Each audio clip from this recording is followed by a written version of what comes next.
Trump wants one thing: to make America great again. Make America great again! And to do that, he needs power, attention, and most importantly, control. But here's the truth. Trump is owned. Not like Biden, not like Obama, much worse. Because Trump knows how the game works. He's a billionaire, so it looks like he doesn't need their money. He's a brand. He knows exactly how to control the media. He floods every single screen. He makes the news all about him.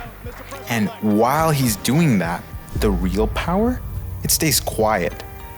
Changing laws, manipulating markets, and most importantly, controlling us. That's what makes him the perfect mascot.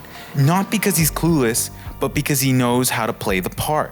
April 2nd, 2025. Trump steps up to the mic and declares the Liberation Day. My fellow Americans, this is Liberation Day. The day America takes back its rightful place in the world. Number one, the media eats it up. Tariffs. Independence, we're winning again. Crowds cheer. But markets, they don't cheer, they scheme. Behind the scenes, the real power stays quiet, watching, waiting. And then a few days later, April 9th, 2025, Jamie Dimon, CEO of JP Morgan, says one word: recession. Bankers speak for checkmate, Mr. President. That's it, one word. And suddenly, the entire government panics. Trump backs off quietly. No vote, no press conference, just a banker moving the entire government with a single word. Because in America, unelected bankers don't just control the money, they run the country, your job, your savings, your freedom, your life. They're the ones really calling the shots. Trump? He doesn't run the show, he sells it. And the people really in charge, you've never voted for them. You don't even know their names. Which makes the real question, the one that should be keeping you up at night. If Trump's not in charge, who is? When was the last time you voted for Jerome Powell, Christine Lagarde, Kazu Hidea? Never heard of them? That's the point. You didn't vote for them, but these people, they control your mortgage, your credit cards, your rent, even your job. We act like the president's in charge, but he's not. The banks pick their guy. The president, he just rubber stamps it. Simple. Imagine if the mafia picked the police chief. That's exactly how central bankers get hired. They decide when money is cheap, when it gets expensive, when you get hired, when you get fired. But even a rigged system leaves fingerprints. Most people miss them. But if you learn to spot them, you don't just wait for the crash. You see it coming. And every time prices rise, every time the economy slows down, it's not a cycle, it's a signal. They're pulling the strings, not the president, not Congress, the money cartel. But here's the thing about cartels. They don't just hand out power, you have to take it. That's exactly what Jamie Dimon did. Today, he's the CEO of JP Morgan, but he wasn't born into Wall Street royalty. Back in the 90s, he was Sandy Wales' right-hand man at Citigroup. They built a financial empire together, but Dimon refused to play family politics, so they cut him loose, out, blacklisted. For 16 months, he was a ghost. And then he clawed his way back in 2000. He took over Bank One, a disaster of a bank. He flipped it so well that JP Morgan had to buy it. And guess who came back with that deal? Dimon clawed his way back to the table, the hard way. Today when Dimon speaks, markets and governments listen. He learned their rules the hard way, and now he writes them. You're still stuck playing by them, but let's be honest, you never even got an invite. That's why your rent keeps rising, why your paycheck feels smaller, and why no matter how hard you work, you're always 2 steps behind. But Dimon's just one player. Private bankers like Dimon, they stack the deck. Central bankers, they just play the cards they're handed. You didn't choose Powell. You didn't choose Lagarde. Dimon's world did. Presidents, they just sign the paperwork. So while presidents come and go, the people who control the money, they're permanent. When the economy slows, it's because they slam the brakes. When prices spike, it's because they flooded the system first. And when it inevitably backfires, they blame you. People are spending too much. Workers are asking for raises. They printed the money. They caused the inflation, but they'll never take the blame. That's how the game is rigged. But let me ask you a question. Would you let a mascot drive your car? Of course not. So why would they let the politicians drive the economy? The way they control the economy is a lot sneakier than you think. It's not what they say. It's quietly what they do behind the scenes. And that truth, it hits you harder than any speech ever could. Most people think the economy is this big, complicated thing only the experts can understand, and that's exactly how they want it. Like it's some well-oiled machine running smoothly in the background. But it's not. It's an old, rusty car falling apart. And the ones behind the wheel, the central bankers, they're not clueless. They're not idiots. They know exactly what they're sitting in. But instead of fixing it, they keep their foot on the gas, kicking the can down the road. Better the next guy crashes it than them. When they want growth, they hit the gas, lower interest rates, cheap money, a borrowing binge. People borrow, spend, gamble like it's free money. Stocks soar, housing prices go nuts. Everything feels unstoppable until the bill shows up and inflation rises. But let's be honest, they don't care about inflation, not even when the debt slaves, you and me, start complaining. Not unless it threatens their control. And then, they don't just tap the brakes, they slam them hard. Rates shoot up, loans vanish, mortgages explode, and the layoffs, they come for everyone. You get squeezed. And when the system starts breaking, they hit the nitrous button. Quantitative easing, fancy name for printing money. They print it out of thin air. It feels good at first, like a sugar rush. But just like that rush, it burns out just as fast, and it melts your savings along the way. Since 2000, this boost has stolen over 40% of the dollar's value. And when prices rise, they blame you. The economy's overheated.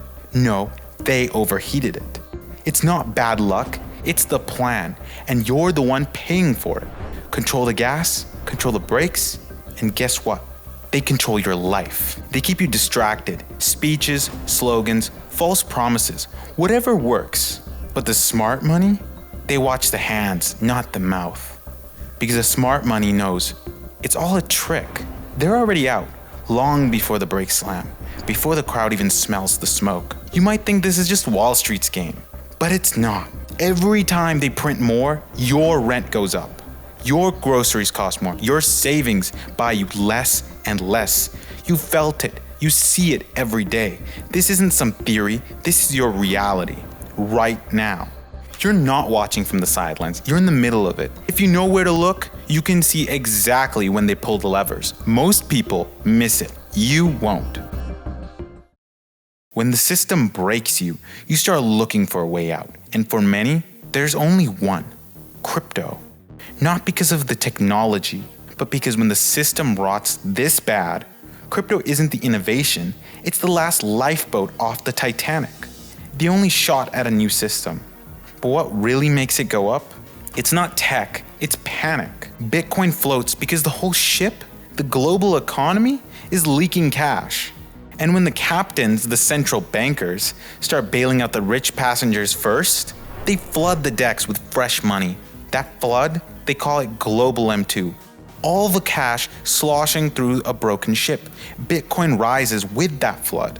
But they don't tell you that. They want you distracted, watching the waves, while they quietly flood the decks behind the curtain. And altcoins? They're not just gambling, they're the passengers playing poker in the flooded ballroom. Looks like a party until the lights go out.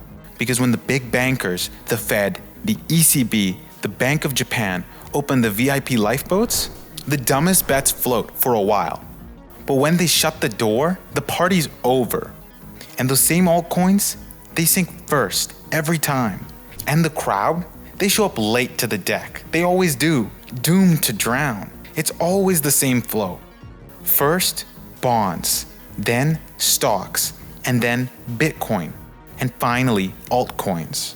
By the time altcoins are flying, the smart money's already leaving. Retail, us, we're just walking in the door. In 2017, Europe and Japan printed like crazy. Altcoins boomed, new coins everywhere. And then the crash. Or 2021, the US printed trillions, Bitcoin at 69,000, meme coins, NFTs, absolute madness. Retail rushed in at the top, whales quietly cashed out. Same trick, different year. And every time you fall for it, because you watch price, not the money flow. Every pump's printed, every crash drained liquidity. Once you see it, you stop chasing charts, you start tracking the flood, and you get out before everyone else drowns.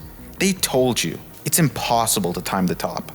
But once you understand how the flow works, it's not just possible, it's almost predictable. Most people think these crashes are mistakes, slip-ups, bad calls. They're not.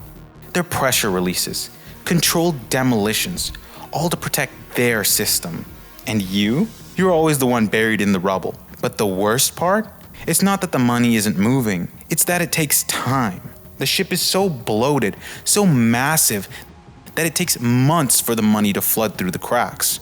By the time it shows up in the markets, most people have already given up. They think nothing's happening. They think the money's not coming. But it is. It always is. You're just looking too early. When central bankers print money, it doesn't go straight to crypto. It takes time. It follows a path. Imagine a mountain. It starts raining at the top. That rain, that's new money. But it doesn't flood the village right away. It has to flow down. First, it soaks into bonds. Big investors grab safe profits. Then it slips into stocks. Company prices go straight up. Everyone gets excited. Then Bitcoin starts to rise. It's the safe bet. But that smart money, they move in before the crowd. And at the very end, altcoins get the leftovers. By now, prices are already high. And that's when most people rush in, right before it's too late. Just like rain on a mountain, it takes time to flood the valley. By the time you feel the flood, the smart money is already gone. This delay fools people every time. They think crypto goes up for no reason, but it's not magic. It's just money flowing down the system. And this lag, it's not some history lesson. It's happening again. Last time we saw this setup, September 16th, 2024. That's when global balance sheets peaked. 12 weeks later, December 9th, Bitcoin and altcoins peaked too. The perfect time to sell. Retail rushed in. We got left holding the bag. But what happened after? December 19th, that's when balance sheets bottomed. 12 weeks later, March 13th, 2025, Bitcoin and altcoins hit their lows. A perfect buy signal, but almost no one saw it. Alright, before we get to the spiciest part, quick legal buzzkill. Apparently, the government's got a gun to my head, so I have to tell you, this isn't financial advice. This is just an entertainment channel. Basically, a Pinterest board of my opinions. You're an adult. Take responsibility for your own decisions. Do your own research. Because if I don't say this, they throw me in prison. And yeah, since I'm explaining this all to you, of course I own crypto, and yeah, I plan on trading it. Cool? Let's keep on going. It's been a couple months since the March lows. No sell signal just yet, which means the run-up is just begun. But don't get comfortable. This window won't stay open forever. If you're new to crypto and you actually want to do something with this, you'd want to be positioned, not in meme coins, not in microcaps, but in 5 to 10 of the top 100 cryptos by market cap. That's the safe hunting ground. This is when smart money makes their major moves. They're being greedy while everyone else is terrified because they understand the game, and the crowd, they never do. If you understand this, you won't get tricked again. If you ignore it, you'll keep buying high and selling low. It's not luck, it's not guessing. It's simply following the flow of money. But no one teaches you this, and that's why you lose. Every cycle, they give you the same shiny story, a new narrative to keep you chasing. But the truth never changes. Most people will blame politics or the economy, but you know better now. The question is, what will you do with this information? Liquidity's shifting, narratives are warming up, and most people, they won't see it until it's too late. But here's what I want to know. Who do you think is really in charge? Drop your answer in the comments, because once you see how the game is rigged, you can stop being a pawn. If you want to stay ahead of the next cycle, join the Crypto Speedrunners by subscribing. And remember, the game's just started.